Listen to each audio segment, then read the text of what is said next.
So, what did that just do? Okay, that's good. That's weird. Anyway. It's good, but it's weird. It's good, but it's weird. So, I mean weird because I'm using an old recording. That's how I do it. And when I hit record, normally it just starts writing new audio, but this makes it look like it's writing over old audio. It doesn't matter. It's neither here nor there. Not here, that's for sure. Okay, now you sound like you are blasting. What are you doing? What are you doing I'm over sorry. I'm being normal. there? But John, we all know you're not normal. What's your point? I don't have a point. I never do have a point.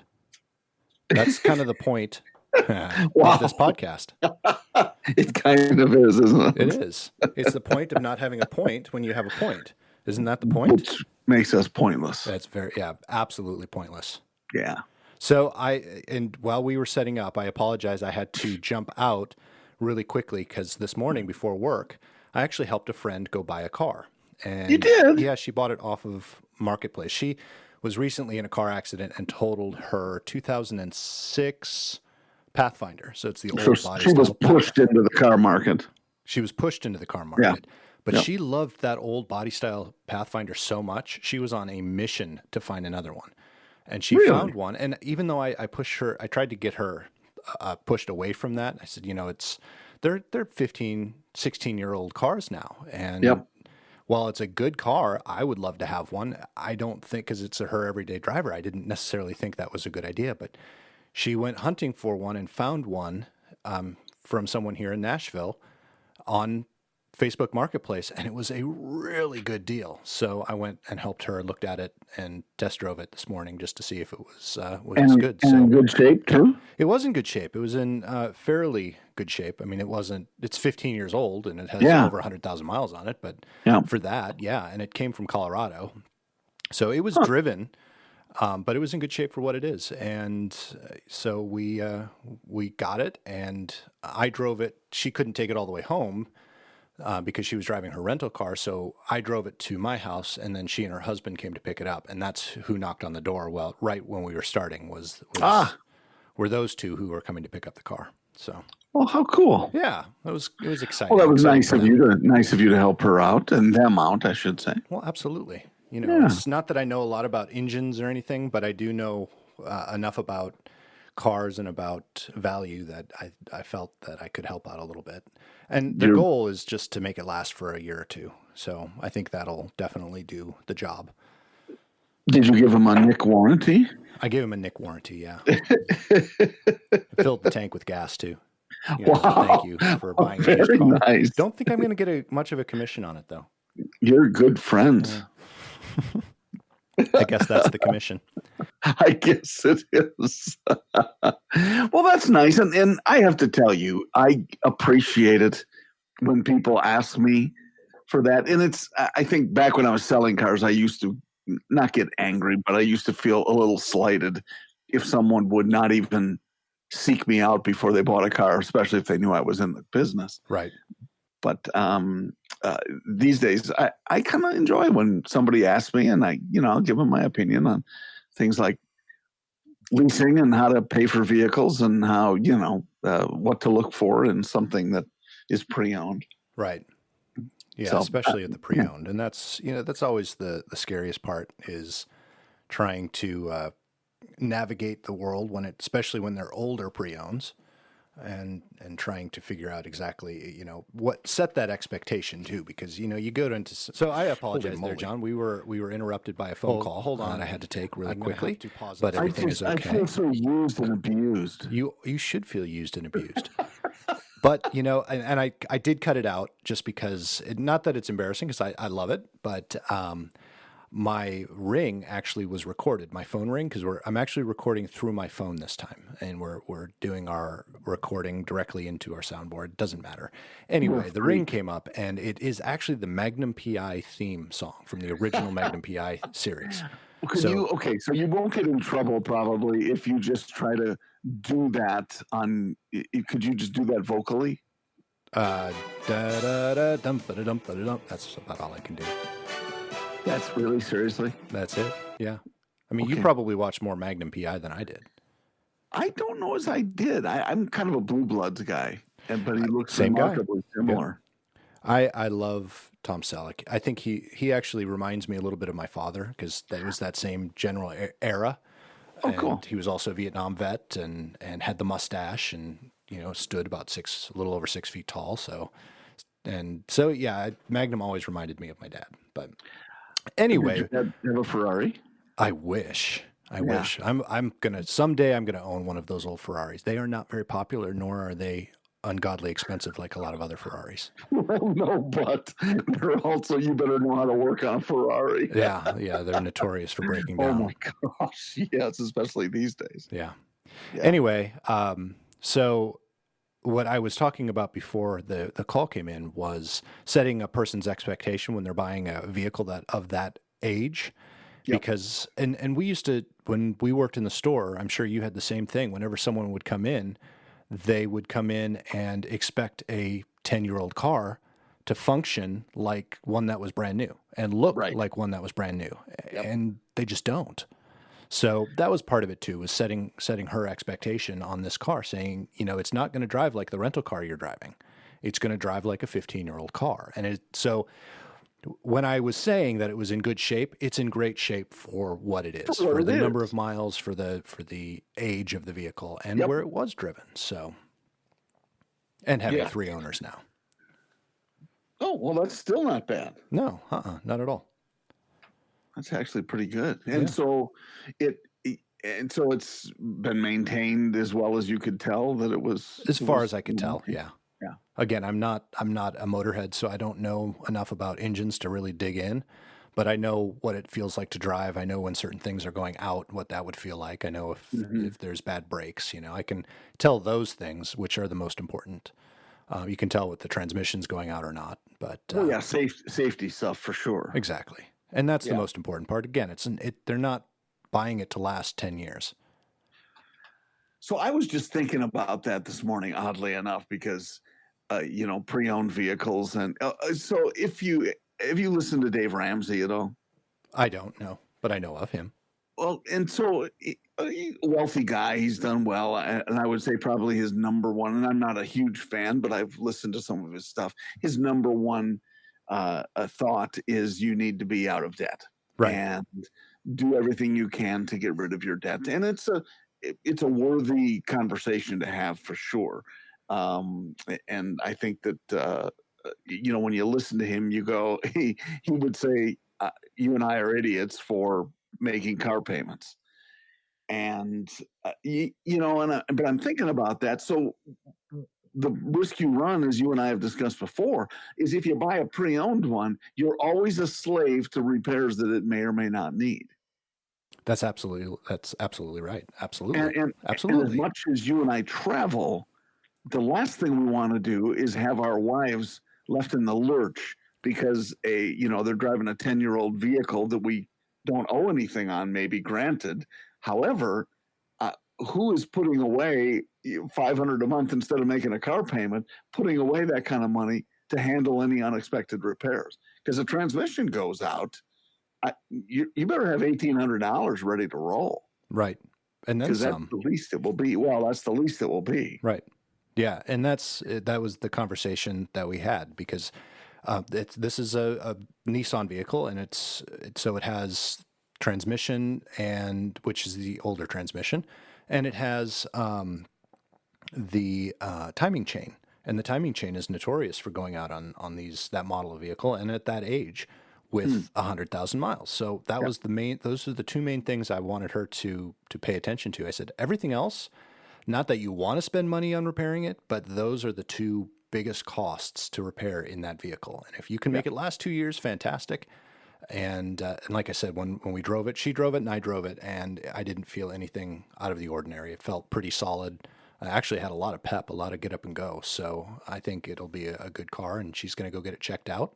But even for the price, even if they drive it for 6 months and then park it in the garage and just use it as a putz around town vehicle, I think it'll be a great car. I said I would buy it if it wasn't my daily driver. And I was honest with her. I said, if this was not my daily driver, I would definitely buy this. I'm just kind of curious what I'm hearing things. Did you just say the word pep? It had a lot of pep. Am I talking to my mom? It had a lot of pep in its step. Pep is not a word that someone your age says. Well, I'm an old soul. What can I say? I'm not sure it's just the soul. I think your entire ass is old. That's true. Very true. And can you hear Bonnie? She's trying to talk she wanted to be on the podcast. Oh. She's like, Daddy, why did you turn the heater off? I was enjoying that.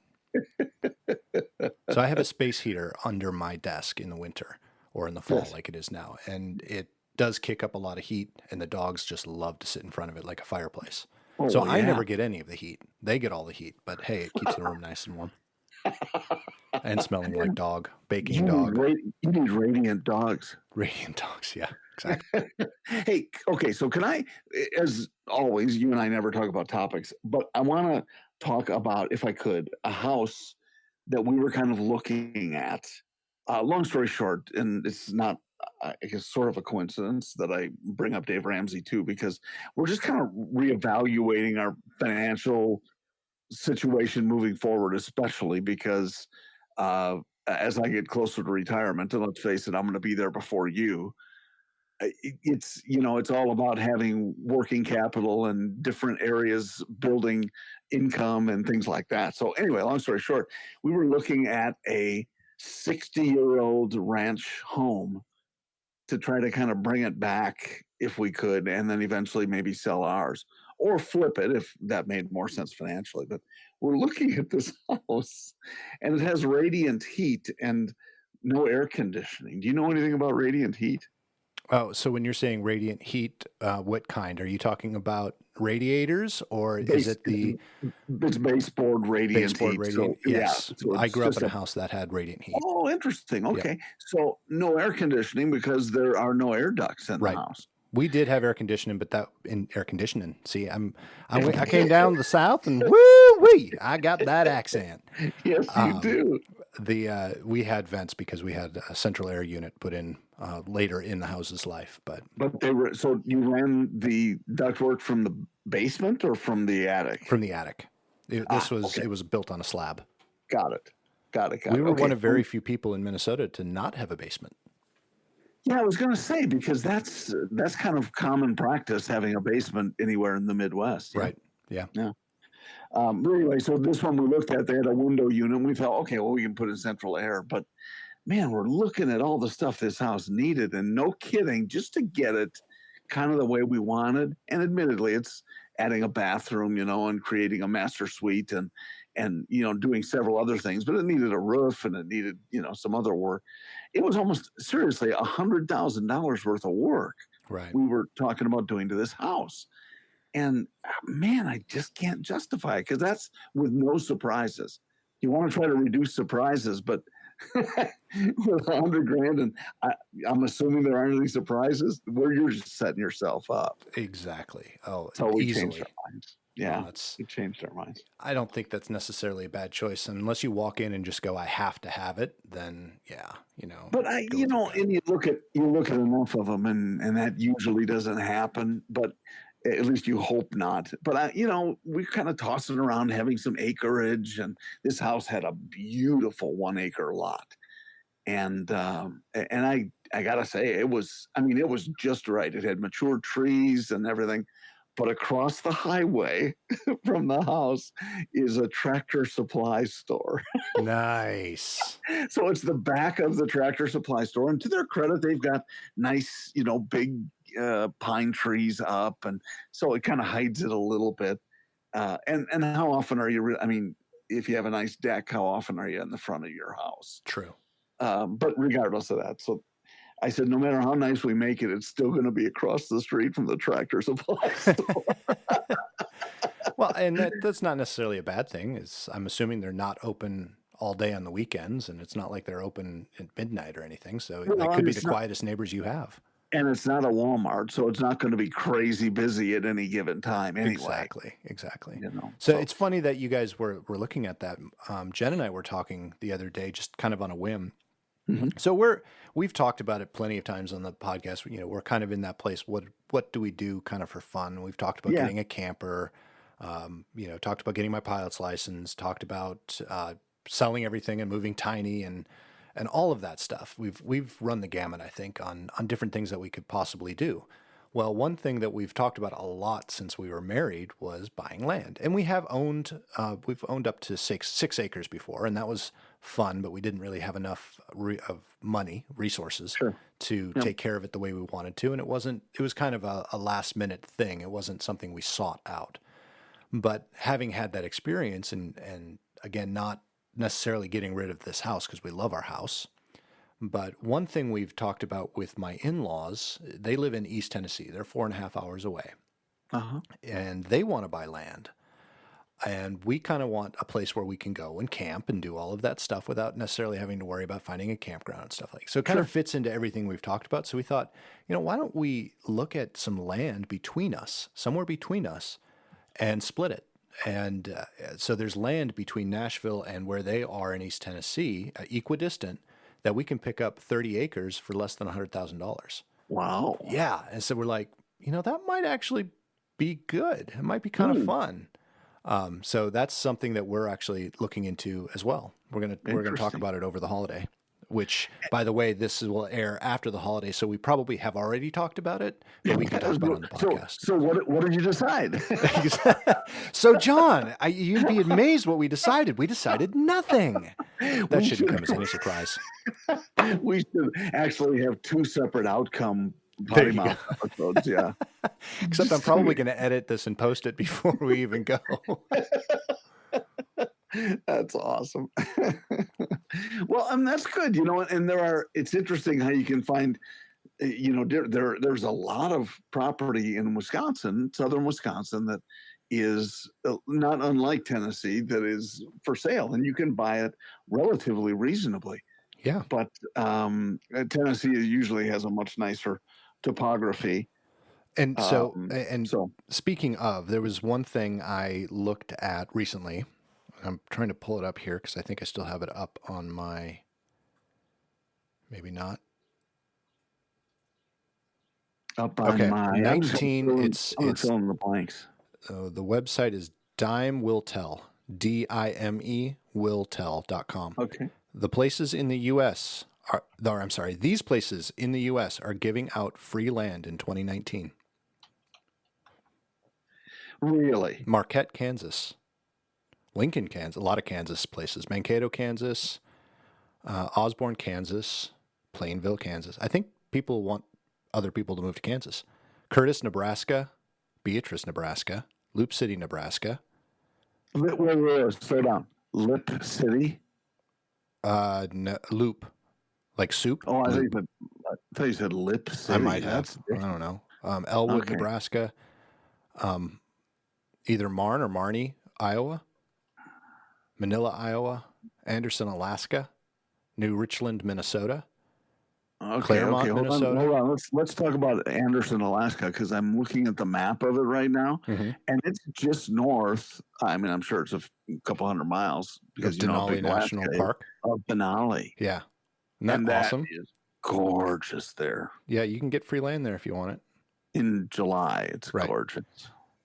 But not that far from there are huge fans of homesteading to this day, and you can get free homestead land by applying and a $500 deposit, which is refunded when building is complete. Oh, nope. They had an added note. Anderson, Alaska is no longer providing any sort of free land. However, it is still a beautiful place to live. Go figure.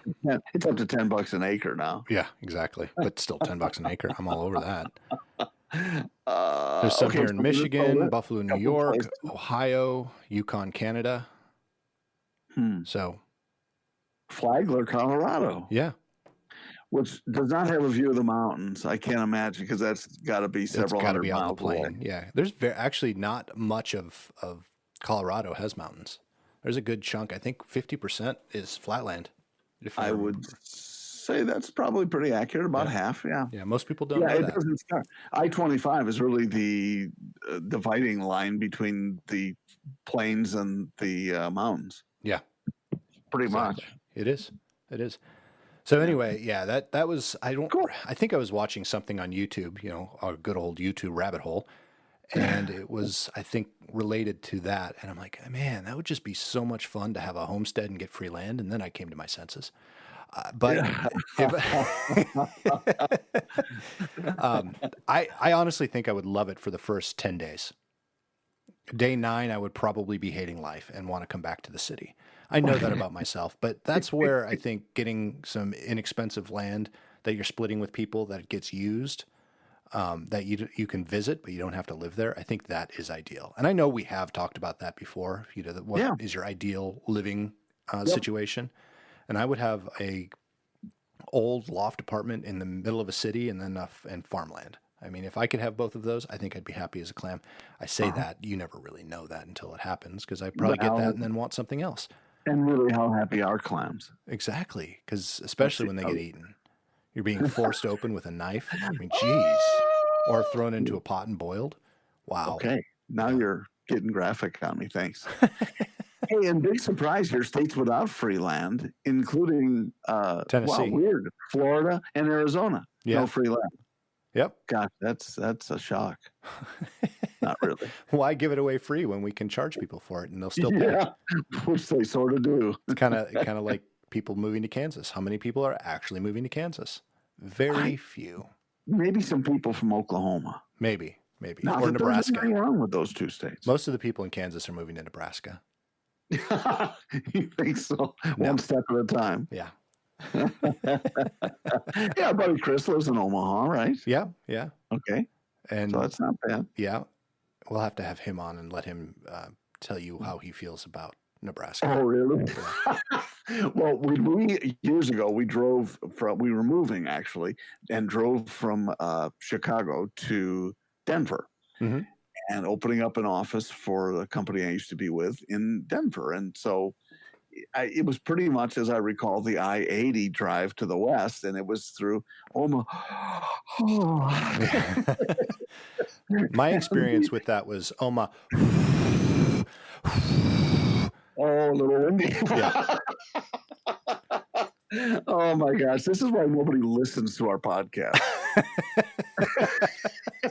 I didn't know there was a whole bunch of sucking and blowing, and I shut it off. No, there's a whole bunch of blowing, and that's why they suck so much. That was how marriage is like a tornado. At the beginning, there's a whole bunch of sucking and blowing, and by the time it's over, your house is gone. Thank you very much. Yeah. That was good. That's good. I applaud you. Sir. I saw my oncologist yesterday. Oh yeah. And my rule with her is wait. You saw your oncologist 2 weeks ago. Okay. 2 weeks ago. Uh-huh. And I remember it well. I remember it like it was yesterday. And this is what happens when we record in advance. Right. But my rule with her is I always have to tell her a joke. And so my joke for her, and I do my level best to make it doctor-oriented, my joke for her yesterday was the doctor said to the man, "Doc, sir, I have some terrible news for you." And he said, "Well, oh no, what is it?" He says, "You're dying." And he said, "Oh my gosh." He said, "Well, how much time do I have?" And the doctor said, 10. And he said, "What, 10 years, 10 months? I mean, what?" And the doctor says, 9, 8, 7. So obviously, though, the man must have survived because he was alive to tell that joke. Apparently, and then he keeled over right after. Right, because it was such a bad joke. Yeah, I like to tell her dark jokes like that because she's a cancer doctor. And she's going to go tell the patient in the next room who's unconscious that joke. I told her she had to tell her nurse that, who requests the jokes every time I come in. Nice. And I did have one more just in case. It's the doctor saying to the patient, again, terrible news. He says, "Sir, I'm terribly sorry, but you have cancer and Alzheimer's." And the patient said, "Well, thank goodness I don't have cancer." So you, quite honestly, that was what happened to my stepdad. Well, that's so good we could bring that up. That's awesome. He had Alzheimer's. He was diagnosed with Alzheimer's and pancreatic cancer. Oh my gosh. Yep. Okay. And I that was my joke was, that's fine because he'll forget he has cancer. Oh. So you lived it out in real life. Yeah. Oh my gosh. Yeah, I can tell cancer jokes because once you have cancer, you have a free card to tell cancer jokes. So true. Apparently, that's the rule. Anyway, but yeah, it was funny to see her reaction, and not so funny when you tell me it was what your stepfather had. Sorry. Well, if he died of the Alzheimer's, which is crazy, he had a very rare form of pancreatic cancer. Out of all the people that have pancreatic cancer, I think there's only 1% that have this. They call it a slow grower. So he had it for 15 years. Oh, before, you're kidding. Yeah, they had originally diagnosed it as lactose intolerance. And you're kidding. How do you? Wow. The Mayo Clinic, buddy. His friends at the Mayo. And so every time he would avoid dairy and he was fine anytime he had dairy. So it had the same effect. But then when he went in and they did the full workup for the Alzheimer's, they realized and they did a biopsy and realized it was actually pancreatic cancer. And my gosh! Yeah. So that's why he lived a few more years on with Alzheimer's and ended up passing away because of the Alzheimer's and not because of the cancer. Yep. So this was the Mayo Clinic. Now, this wasn't the actual Mayo Clinic. It was the Mayonnaise Clinic, right? Mayonnaise, yes, correct. I had never heard of that being misdiagnosed as lactose intolerance. It was interesting, yeah. Wow. Which is also funny because he was a physician, so you that's right. He would know better too. Yeah. But, he didn't. Wow, amazing. Well, and the slow growth too. My cousin just passed away recently from pancreatic cancer, and man, it was just a pretty quick road. Like most of them are. Yeah, it was a very interesting. And like 1% or less have this particular type. And honestly, if he didn't have Alzheimer's, he probably would have lived another 10 years.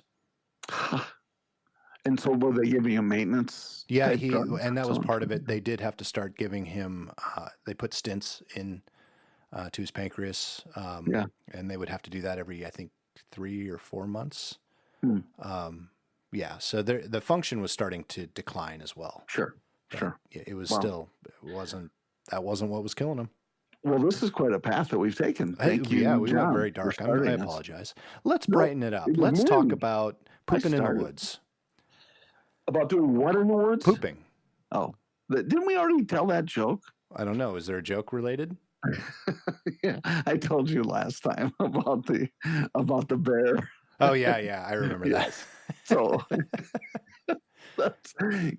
So pooping in the woods. That's where it all comes down to. So this isn't pooping in the woods. My father-in-law is a big hunter, and he took a picture the other day while he was sitting in his deer stand because it's hunting season here in Tennessee. And he took it and he made it look like he's sleeping in the stand. And then he sent a text message with the picture and said, "I don't know where this came from. I think a deer snuck up here and took a picture." And it was just him sleeping in his deer stand. It was a dad joke, but it was pretty funny. Awesome. Yeah. I like that. Yeah. That's hilarious. Yeah. And that's the other reason we're looking at property too, because he is a hunter and that's why he wants land. So it would work out well that way. Well, and plus it would give you, whether you would eventually build on it or not, it would be a cool place to, take your RV. Exactly. And just hang out for a long weekend or whatever. It was close. So you said it's equidistant. How far is it from each place? About 2 hours. Oh, that's totally doable. Yeah, absolutely. And there's actually a lot of property available. So it just depends on what you end up wanting to get. Well, and some mountainous and so on too. Say that again. Some mountainous. Yes, it's up on the plateau. So it's they call it the Cumberland Plateau. Yeah, and so nice views and everything. Exactly. Yeah, it's beautiful up there, and it gets not a lot of snow if you compare it to where you live, but for Tennessee it gets a lot of snow. Yeah, which is kind of cool too. I'm just delighted we don't have. I don't think we have any snow on the ground as I speak right now. I wish there was snow on the ground. We don't have any either, but it was also 65 degrees yesterday. You suck. Yeah, I nibble a little too. I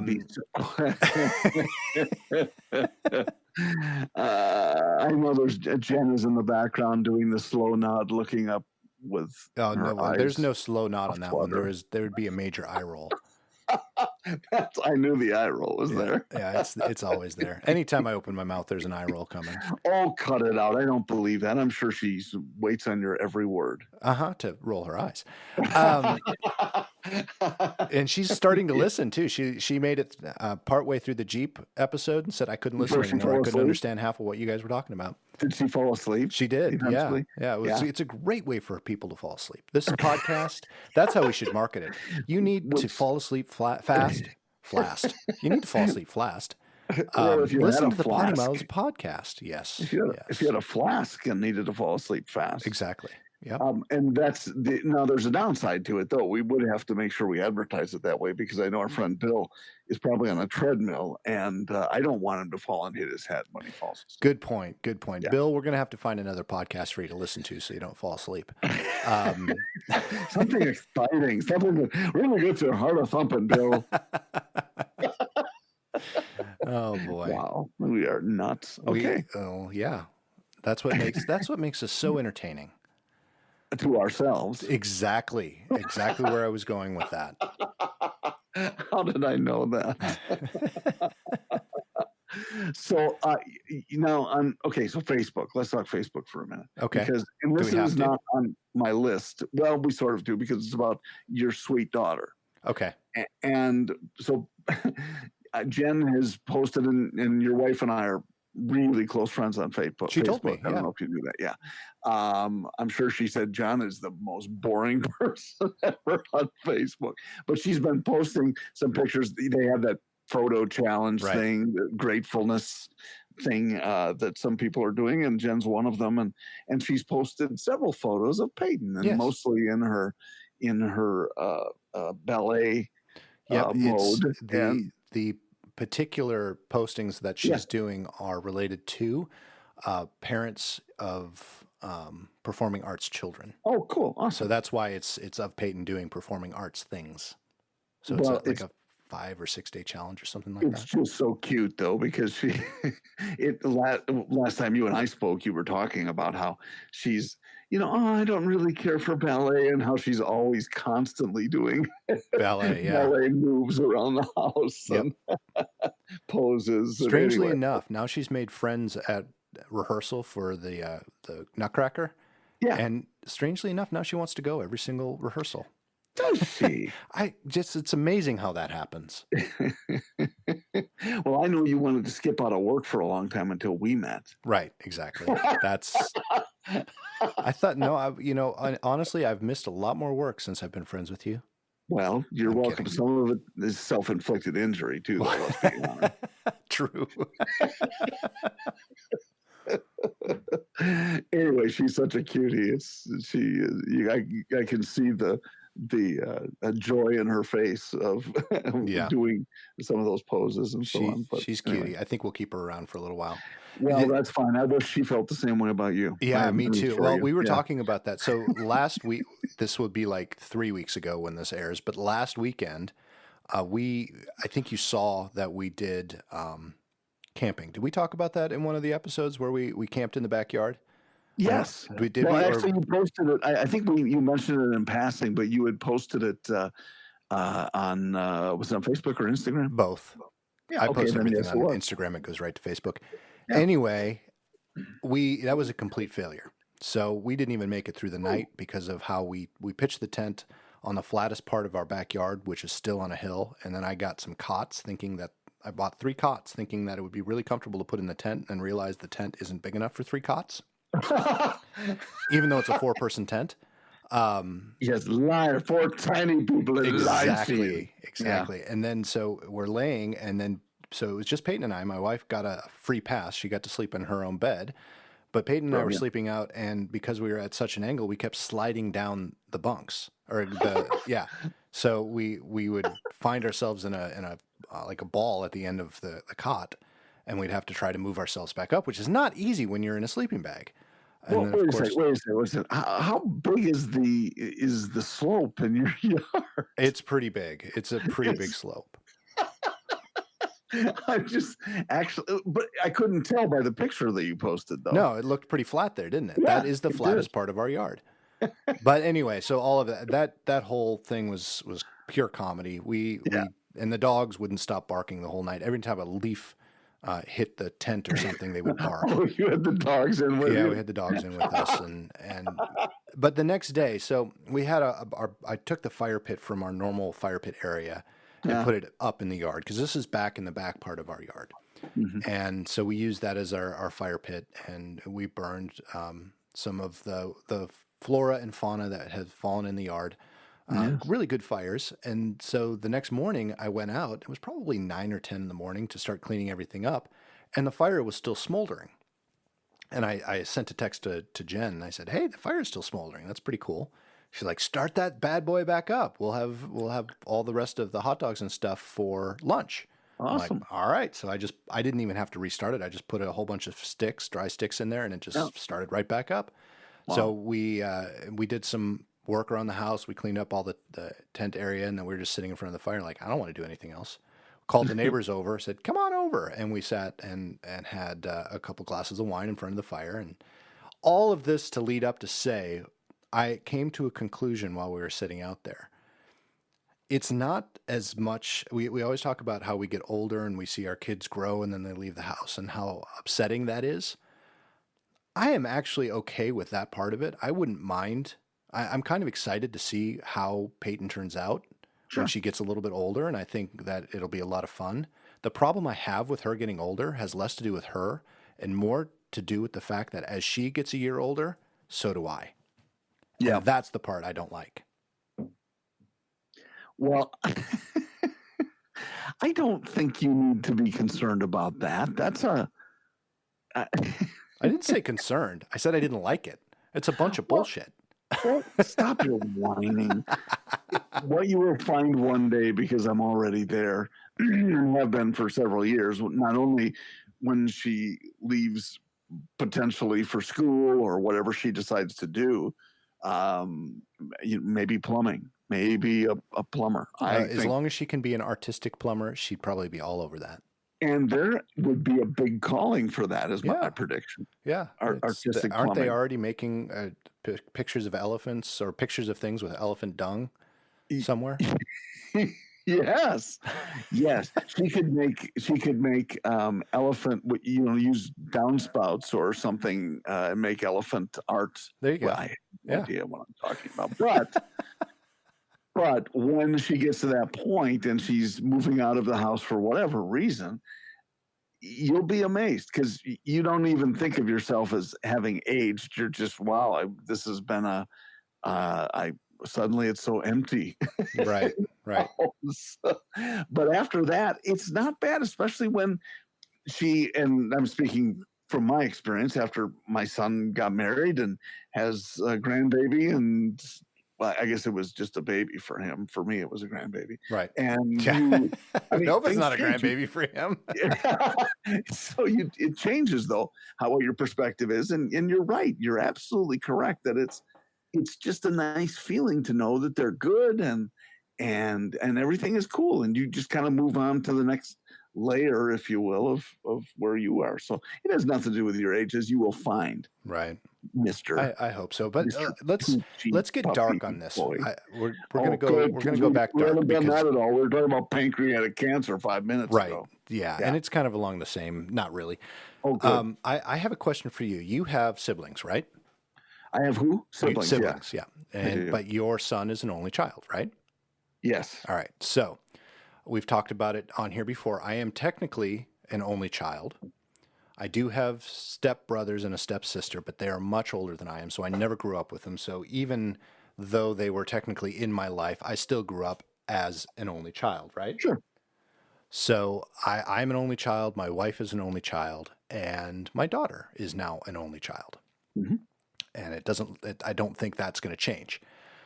So my mom passed away, so did my stepdad. He passed away first, then my mom passed away. And for me, it was a very difficult time because I didn't have anyone else to rely on. I didn't have any brothers or sisters to talk to. My wife was great, and she was a champ through the whole thing, and she's still a champ to this day. And yep. I will always be in debt for her for what she did while I was going through all of that. That's awesome. But it's not the same as having someone who was there with you, right? I remember my mom and her sister, how their relationship completely changed after their mom died, and their dad had died many, many, many years before that. But so they became a lot closer, and I didn't have that as an only child. Fast forward, one of my concerns always, and I shared this with Jen, with only having one child, was if something were to happen to us, or when something happens to us, who's going to be there for her? Because she has some cousins, but she doesn't really have very many cousins. We're not close to a lot of family. Mm-hmm. What are your thoughts on that, having an only child for a child? That was like the longest interview question ever. Hey, that's what I'm here for. I'm a storyteller, not an interviewer. You did you did a very good job, though, aligning it all, because now I'm very fortunate in that I've always really pretty much always gotten along with my family. Now, I think when I was 10 and my brother was 16, maybe not so much. Or maybe take it back even a few years. I was 5 and he was 11 or 12. And I remember jumping the entire staircase going down to the basement when he was chasing me through the house one time, and almost hit my head. But fortunately, I was like 7 years old, so I didn't. That said, you have people who do not get along with their siblings ever. And that would be pretty sad, I would think. We're really blessed because our whole family pretty much gets along, and we don't see each other all the time. Some people, are closer maybe, but it's just comfortable every time we get together. Unlike some families who get in fist fights literally every time they get together, so they just avoid one another. Right. So just by having a sibling doesn't mean you automatically have a go-to. I mean, I think that so my son Michael, who is an only child, would be very comfortable talking with some friends of his if he had something he needed to discuss. He has friends that are that close. I think you miss out on something by not having close brothers and sisters, as I did, but it doesn't mean that it's that it's always a bad thing where you don't have that relational interaction. Right. You're moving a lot of things around over there, aren't you? No, that's Bonnie. Bonnie trying to get my attention. Well, Bonnie's moving things around. No, Obviously, she's yelling. Oh, it's yeah. That's just... honestly, the listeners and I thought that was you. I know, and I'm going to cut it all out. No, you're not. I am. I'm going to tell them about it. I'm going to keep talking about it. Oh. That was Nick Boney. And then I'm going to go on to the next topic, because I think they and I will concur that was your stomach. Right. Well, I did just eat lunch. Anyway, so my point is, I don't know as the sibling relationship is always, again, I've been very fortunate with mine, but I don't know if it's always such a great blessing for everyone. And I'm sure you're right. And you just never know. I just know that or at least I feel like I missed out on something. And my wife, like I said, I'm very close to her, and she was a big help. And my best friend, who now lives in Australia, he is the closest thing I have to a real brother, because he was there helping when all of it was going down. So it wasn't. Yep.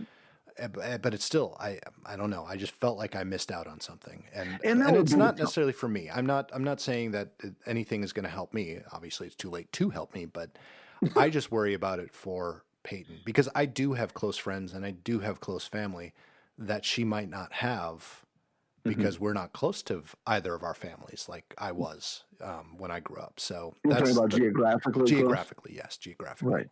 Right. Yeah, and I understand all that, and I guess I don't know. I guess every kid is different, and we moved quite a bit, and even we tried not to when Michael was young, but we moved the last time when he was in 8th grade. Mm-hmm. And happily, it was before he started in high school, but it was still difficult. And had he not gotten in really well with 3 or 4 kids, it could have turned out completely differently. He could have been totally distressed about the move and so on. And as it stood, they were great. They all got into music. He taught one of the kids to play the bass, and they've been friends forever. They were in his wedding. So anyway, it's I think it's what you make, whether it's a brother or sister relationship. Yeah, you could argue those can never be replaced by friendships. Right. But for some, I think it becomes every bit as big as a sibling relationship. Okay.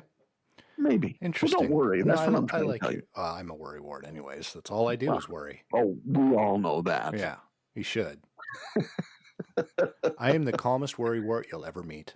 You are pretty calm when it comes to being a worrywart. I'm calm on the outside. I'm definitely not calm on the inside. No, but you have a hard candy shell. Do what?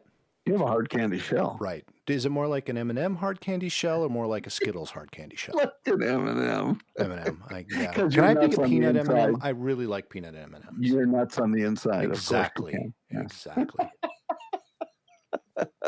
I'm glad you picked up on that. That was good. Oh, it was not tough. It was you kind of telegraphed it. That was a lob. That was just a gentle. Yes, I'm just gonna toss this one up there and let you bat away. Slow pitch softball. Yeah. That's what it was. Although, okay, speaking of that, have you ever played softball? Are you like a softball guy ever? I have played softball, yes. Okay. So we played in a league years ago in our little hometown when softball became kind of a big thing initially, at least in our town in southern Wisconsin. We played with a 16-inch softball. Wow. I know. That's freaking huge. That's like they were enormous, and they weren't soft. Some of them play with, really soft ones that are tough to hit long and so on. They were actually hard versions like a 12-inch softball would be, but 16 inches. Jeez, that's almost like a basketball. Well, not quite, but it's sure big, and I'm holding my hands up. See what I mean? Yeah, I can see it. Of course you can. But I mean, you could hit them pretty well, and but we all played. There were some apparently that used to play that with no gloves, which I can't imagine. Wow! But we used to play with enormous gloves that could catch these 16-inch balls, and it was kind of fun. And they eventually changed back to 12-inch, but. Yeah, I still remember those days with those massive, massive balls. Did I ever tell you my baseball story? No, but I thought we were going to hear it. Yeah, of course. Do it. So my mom wanted me to play baseball. She loved baseball growing up, and she was a huge baseball fan. So I played baseball when I was younger, and I went to a baseball camp in my hometown, and it was Dave Winfield was the camp that he put on.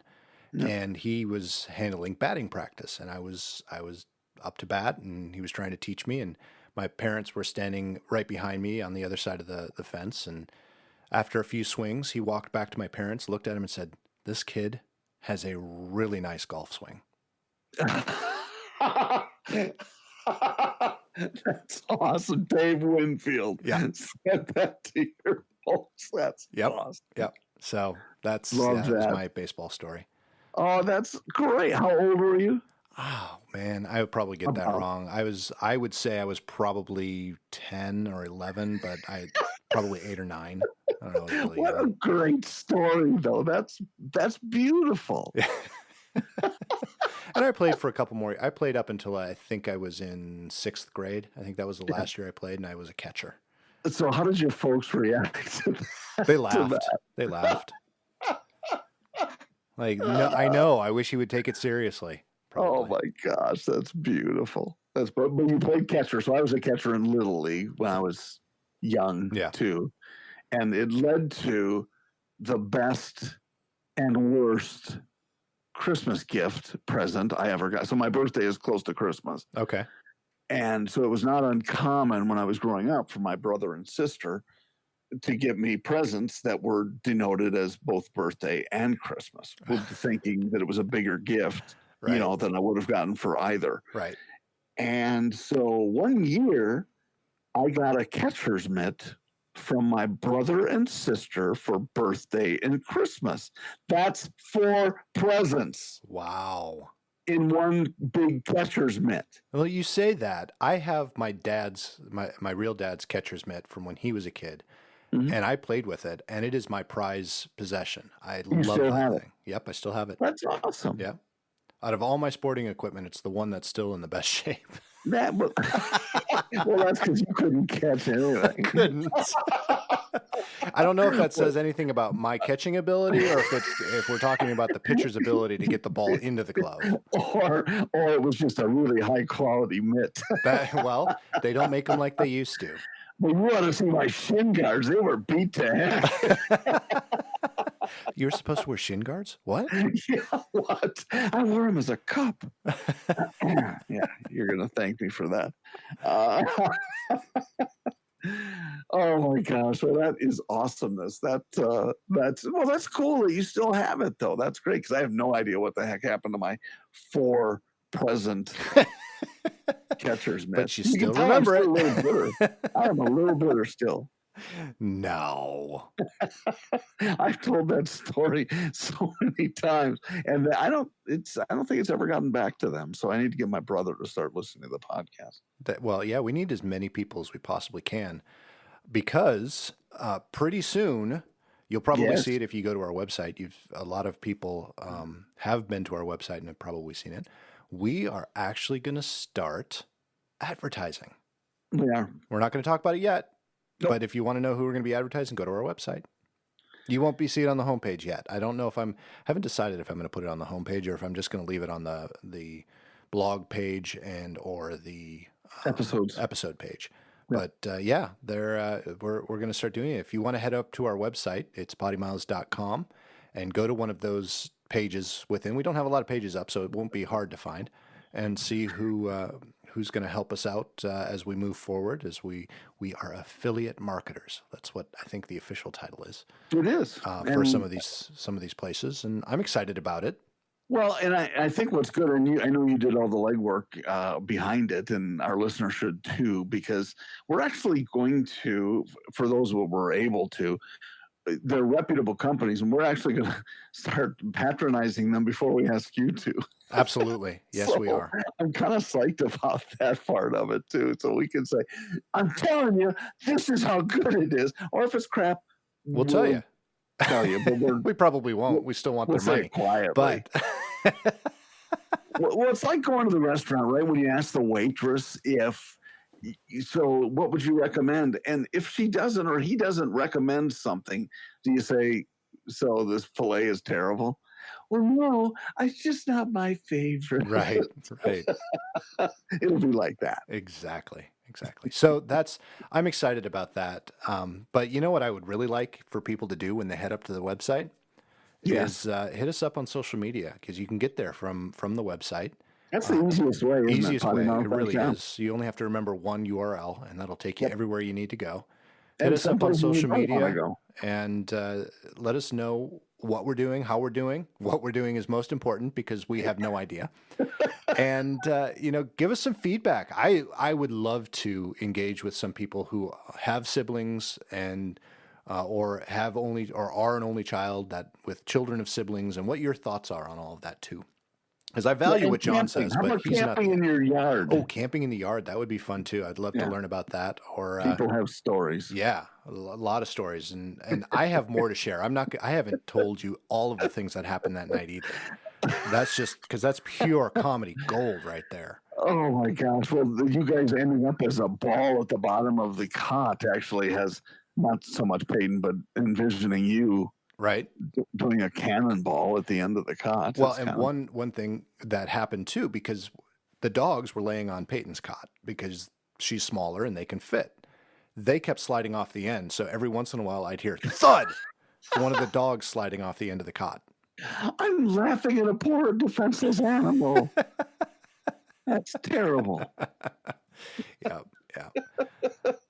Anyway, John, it has been wonderful as always. I'm glad you enjoyed your Thanksgiving. That has happened already or coming up for. I ate way too much. I did too. A lot of tofurkey. Yeah.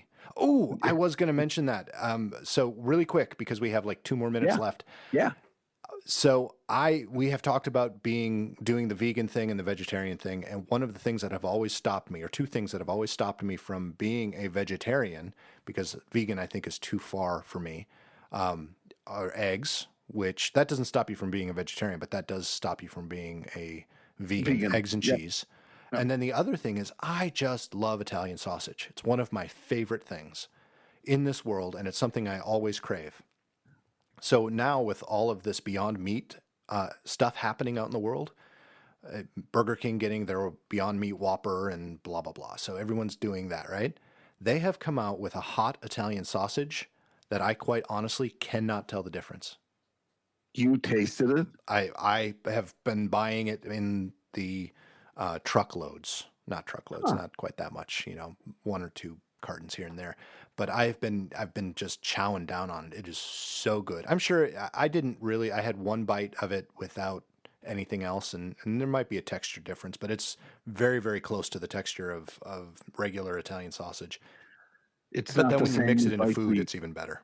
The vegan hot dogs or something. It's nothing like that. It has a better texture. It's always been one of our complaints, and it was one of the reasons but I could at this point.